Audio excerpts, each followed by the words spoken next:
Hello, my sweet friends. It occurred to me, it has been a hot minute since I have read from Percy Jackson's Sea of Monsters just for fun.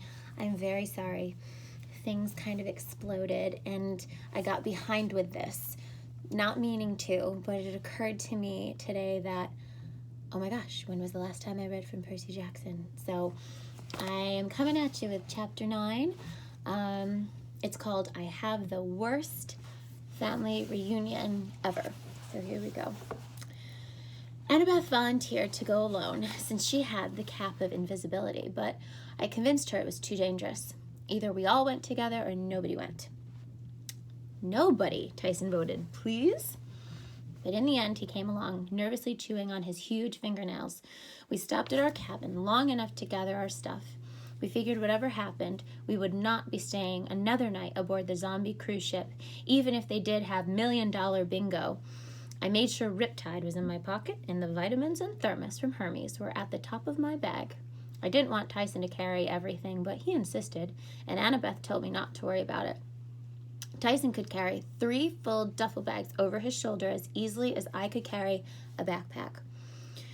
We sneaked through the corridors, following the ship's "You Are Here" signs toward the Admiralty suite. Annabeth scouted ahead invisibly.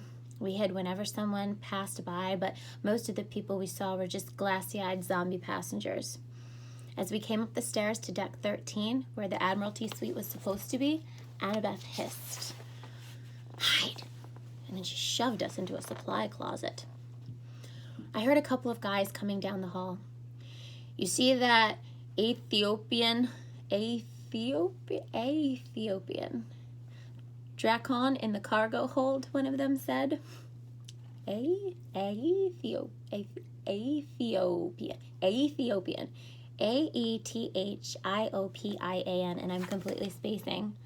I know this word. I think it's Ethiopian. I think that's what it is. Okay. Dracon in the cargo hold, one of them said. The other laughed. "Yeah, it's awesome." Annabeth was still invisible, but she squeezed my arm hard. "I got a feeling I should know that second guy's voice." "I hear they got 2 more coming," the familiar voice said. "They keep arriving at this rate. Oh man, no contest." The voices faded down the corridor. "That was Chris Rodriguez." Annabeth took off her cap and turned visible. "You remember from cabin 11? I sort of recalled Chris from the summer before. He was one of those undetermined campers who got stuck in the Hermes cabin because his Olympian dad or mom never claimed him. Now that I thought about it, I realized I hadn't seen Chris at camp this summer. What's another half-blood doing here?" Annabeth shook her head, clearly troubled. We kept going down the corridor. I didn't need maps anymore to know I was getting close to Luke. I sensed something cold and unpleasant, the presence of evil.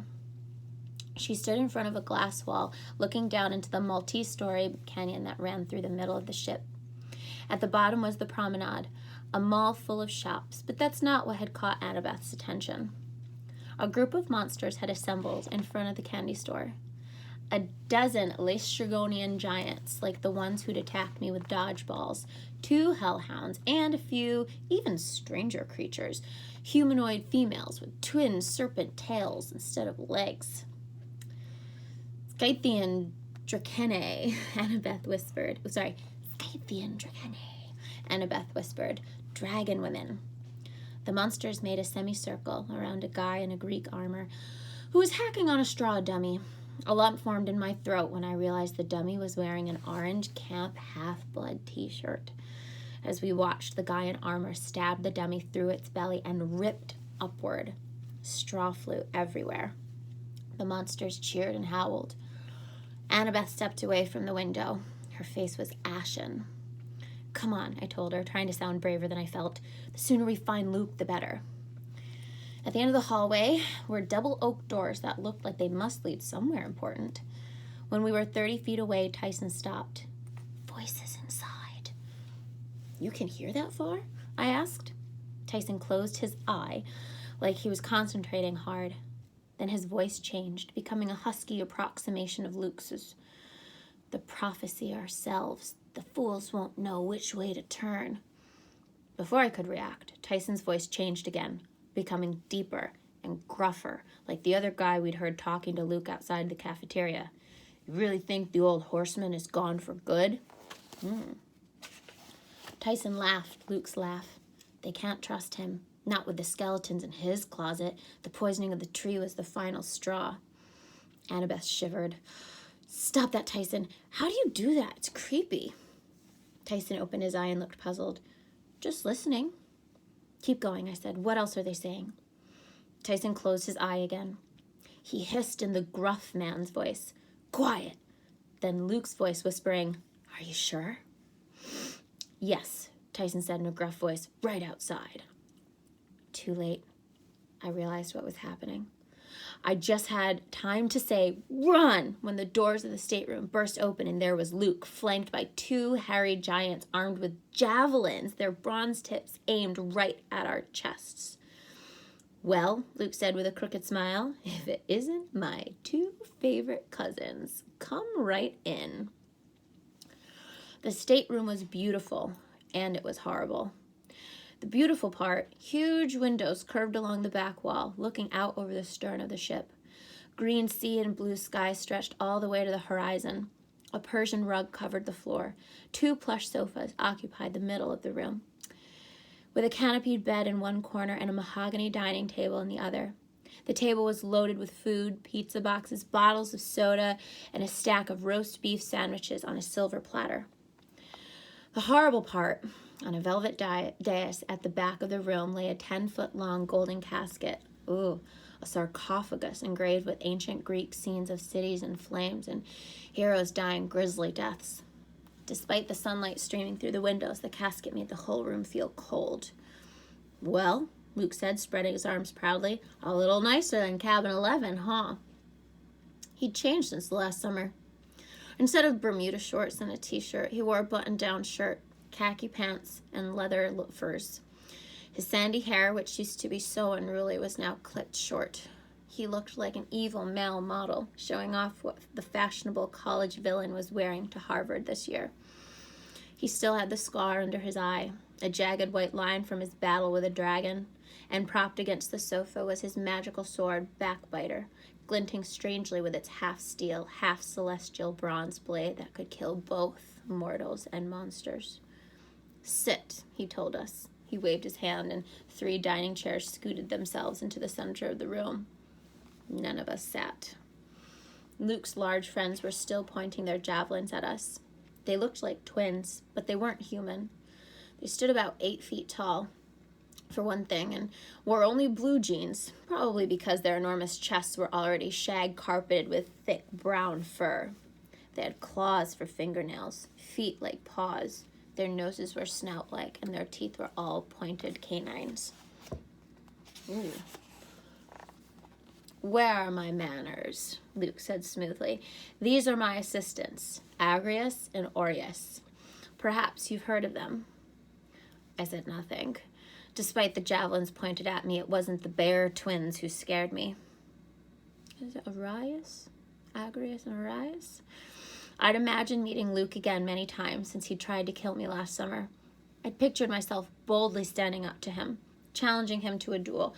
But now that we were face to face, I could barely stop my hands from shaking. You don't know Agrius and Arius' story? Luke asked. Their mother, well, it's sad, really. Aphrodite ordered the young woman to fall in love. She refused and ran to Artemis for help. Artemis let her become one of her maiden huntresses, but Aphrodite got her revenge. She bewitched the young woman into falling in love with a bear. When Artemis found out, she abandoned the girl in disgust. Typical of the gods, wouldn't you say? They fight with one another, and the poor humans get caught in the middle. The girl's twin sons here, Agrius and Arius, have no love for Olympus. They like half-bloods well enough, though. For lunch, Agrius growled. His gruff voice was the one I'd heard talking with Luke earlier.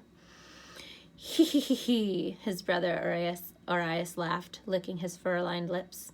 He kept laughing like he was having an asthmatic fit until Luke and Agrius both stared at him. Shut up, you idiot, Agrius growled. Go punish yourself. Arius whimpered. He trudged over to the corner of the room, slumped onto a stool, and banged his forehead against the dining table, making the silver plates rattle. Luke acted like this was perfectly normal behavior. He made himself comfortable on the sofa and propped his feet up on the coffee table. Well, Percy, we let you survive another year. I hope you appreciated it. How's your mom? How's school? You poisoned Talia's tree?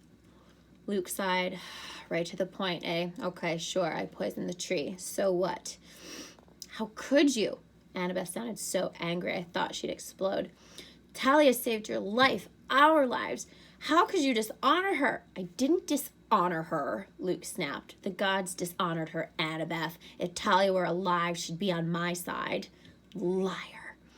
If you knew it was coming, you'd understand. I understand you want to destroy the camp, she yelled. You're a monster. Luke shook his head. The gods have blinded you. Can you imagine a world without them, Annabeth? What good is that ancient history you study? 3,000 years of baggage?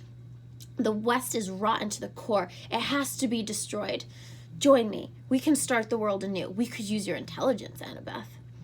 Because none of you have your own, she said. His eyes narrowed. I know you, Annabeth. You deserve better than tagging along on some hopeless quest to save the camp. Half-Blood Hill will be overrun by monsters within the month. The heroes who survive will have no choice but to join us or be hunted to extinction. Okay. You really want to be on the losing team with company like this? Luke pointed at Tyson. Hey, I said. Traveling with a Cyclops? Luke chided. Talk about dishonoring Talia's memory. I'm surprised at you, Annabeth. You of all people. Stop it, she shouted. I didn't know what Luke was talking about, but Annabeth buried her head in her hands like she was about to cry. Leave her alone, I said, and leave Tyson out of this. Luke laughed. Oh, yeah, I heard. Your father claimed him. I must have looked surprised because Luke smiled. Yes, Percy, I know all about that. And about your plan to find the fleece. What were those coordinates again? 30, 31, 75, 12. You see, I still have friends at camp who keep me posted. Spies, you mean? He shrugged. How many insults from your father can you stand, Percy? You think he's grateful to you? You think Poseidon cares for you any more than he cares for this monster? Tyson clenched his fist and made a rumbling sound down in his throat. Luke just chuckled. The gods are so using you, Percy. Do you have any idea what's in store for you if you reach your 16th birthday? Has Chiron even told you the prophecy? I wanted to get in Luke's face and tell him off, but as usual, he knew just how to throw me off balance. 16th birthday, I thought. I mean, I knew Chiron had received a prophecy from the oracle many years ago. I knew part of it was about me, but if I reached my 16th birthday, I didn't like the sound of that. I know what I need to know, I managed, like who my enemies are. Ugh, then you're a fool. Tyson smashed the nearest dining chair to splinters. Percy is not a fool. Before I could stop him, he charged Luke. His fist came down towards Luke's head, a double overhead blow that would have knocked a hole in titanium. But the Bear twins intercepted. They each caught one of Tyson's arms and stopped him cold. They pushed him back, and Tyson stumbled. He fell to the carpet so hard the deck shook.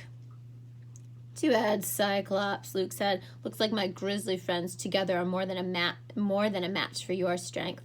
Maybe I should let them... Luke, I cut in, listen to me. Your father sent us. His face turned the color of pepperoni. Don't even mention him, he said. He told us to take this boat. I thought it was just for a ride, but he sent us here to find you. He told me he won't give up on you no matter how angry you are. Angry? Luke roared. Give up on me? He abandoned me, Percy. I want Olympus destroyed, every throne crushed to rubble. You tell Hermes it's going to happen, too. Each time a half-blood joins us, the Olympians grow weaker and we grow stronger. He grows stronger. Luke pointed to the gold sarcophagus. The box creeped me out, but I was determined not to show it. So I demanded, what's so special? And then it hit me. What might be inside that sarcophagus? The temperature in the room seemed to drop 20 degrees. Whoa, you don't mean, I started to say. He is reforming, Luke said, little by little. We're calling his life force out of the pit.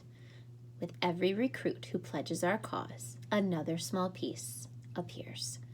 That's disgusting, Annabeth said. Luke sneered at her.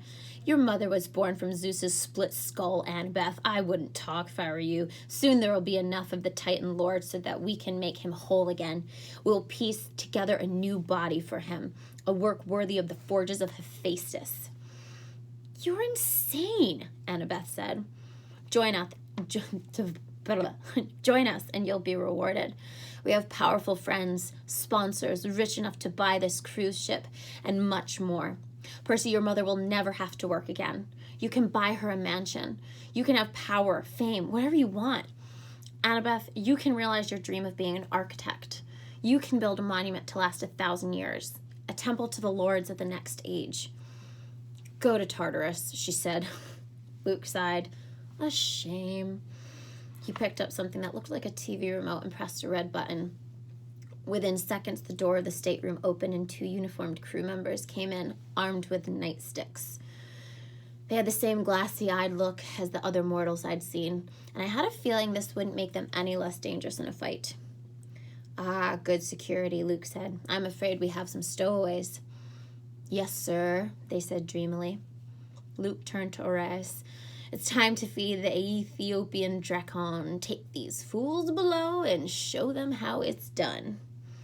Orias grinned stupidly. Ha ha ha ha ha, he giggled. Let me go too, Agris grumbled. My brother's worthless. That Cyclops. It's no threat, Luke said. He glanced back at the golden casket as if something were troubling him. Agrias, stay here. We have important matters to discuss. But, Orias, don't fail me. Stay in the hold to make sure the Drakon is properly fed. Orias prodded us with his javelin and herded us out of the stateroom, followed by the 2 human security guards. As I walked down the corridor with Orias' javelin poking me in the back, I thought about what Luke had said, that the Bear twins together were a match for Tyson's strength, but maybe separately. We exited the corridor amidships and walked across an open deck lined with lifeboats. I knew the ship well enough to realize this would be our last look at sunlight. Once we got to the other side, we'd take the elevator down into the hold, and that would be it. I looked at Tyson and said, now. Thank the gods, he understood. He turned and smacked our eyes 30 feet backward into the swimming pool, right in the middle of the zombie tourist family. Ah! The kids yelled in unison. We are not having a blast in this pool. One of the security guards drew his nightstick, but Annabeth knocked the wind out of him with a well-placed kick. The other guard ran for the nearest alarm box. Stop him, Annabeth yelled, but it was too late.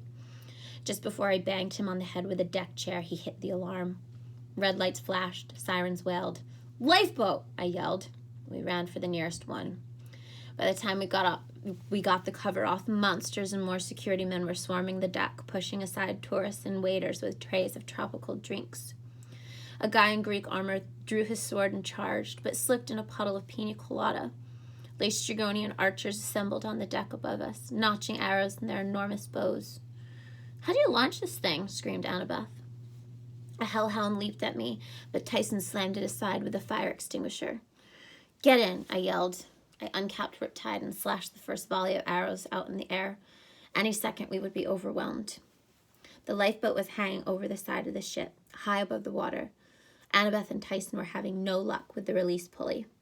I jumped in beside them. Hold on, I yelled, and I cut the ropes.